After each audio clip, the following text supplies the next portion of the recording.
Hey, I want to get this quick video out. I had to pull over. I just literally got done speaking at a restaurant for their staff, and a lot of younger kids, and there are a lot of high school kids that were on that staff.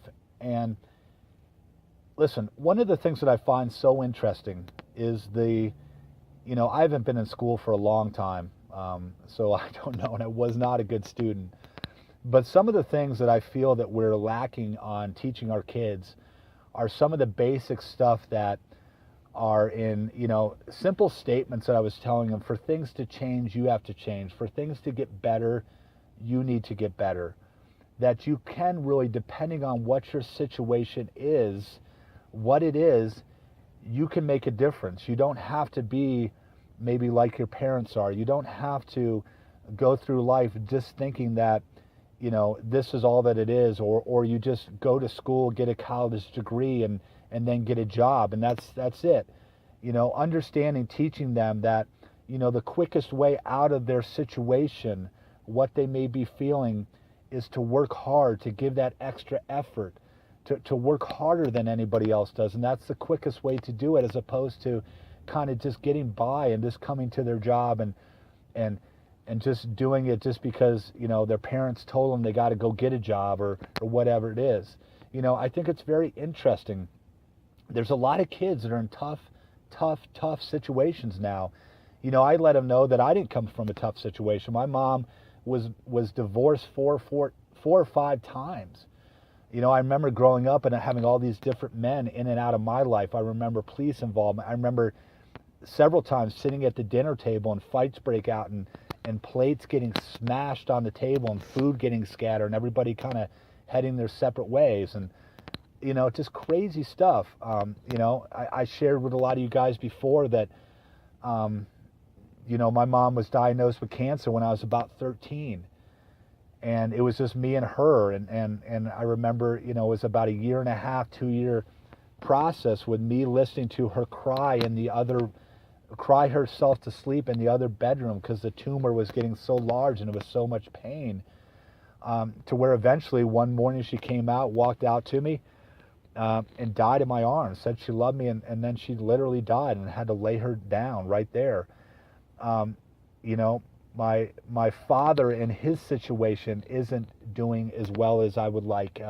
He's extremely in debt. My relationship with him really does struggle because of that. I'm not sure if he's going to watch this video, or maybe not, but the thing is, so we all have these things that go on, and I really feel, listen to me, I really feel that the way marriages are struggling, I mean, I don't know what the divorce rate is, but maybe it's above 50%, that the kids, our younger kids, have to see this. They have to go through it. Where is their hope? Where are they getting this hope or this direction? To really understand that no matter what their situation is, it does not have to continue to be like that. That if they work hard, and if they get better, and they grow, and they realize what they do outside of school, how much extra effort, if they just read the amazing books. I let them know that one of the things that we started up again is paying our kids to read books. My one boy is reading The Richest Man in Babylon. That's $100 book for him. He's going to make $100, but what's more important is right here in his brain, what he's going to get out of there, the different life principles that he's going to get. So, my concern is, I'm really, when I was speaking to those younger kids, especially those high school kids, I saw like a lot of head nodding, like yes, and I could just feel their pain. I could feel their confusion, and it just really was interesting, because I wish in school we taught less about who the maybe 32nd president is, or all these things that naturally, I love Gary Vaynerchuk, that we could literally go to our phone in 2 seconds and find out who the 32nd president is.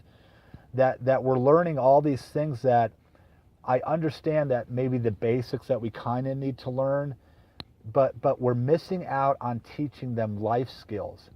We're missing out on teaching them those amazing, important facts that really is going to give them the greatest success, outside of education. I mean, I love that thing that they talk about that I've heard before. The quote is, formal education will make you a living, self-education will make you a fortune. And really teaching the kids that they need to give 100%, they need to grow, they need to work, that life does not have to be what they may see it at the moment, what they may see their parents struggling with, or their friends' parents struggling with, or their other kids, that they can really change, and they can begin to find a bigger vision for themselves. They can begin to look at their goals and write down what they want to do, what they want to be, and seriously write them down, and then work towards that and understand. And we should be teaching that. Heck, we should be teaching goal setting in school.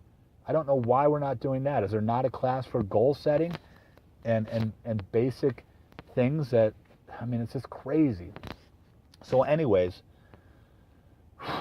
hopefully I didn't go on too long, but it was really powerful to sit there in front of those young high school kids who I know are seeing some hard things at home, and they're seeing some struggles, and to be able to give them the hope and say, you know what, it doesn't have to be like that for you. This is how it was for me. I didn't let that stop me. I still have to work on this, and no matter how old or how young you are, life can right from this point get better for you if you decide to make change in your life, and you decide to get better. Because that quote I just love so much, for things to get better for you, you have to get better. So anyways, thanks for watching this, and wow, we should work on getting a class in high school or whatever it is, that goal finding, vision finding, life, it should be called something like life basics, right? But then again, so many people don't practice the life basics. We should have different books, I think, in our educational system. Why are we not reading books like Think and Grow Rich, or Richest Man in Babylon, or The Greatest Salesman in the World, The Compound Effect, all these great books that are out there, 12 Pillars, these wonderful books. It's just crazy. Why are our kids not reading that? But anyways, enough is enough. I got to go. I kind of vented. Thanks for watching.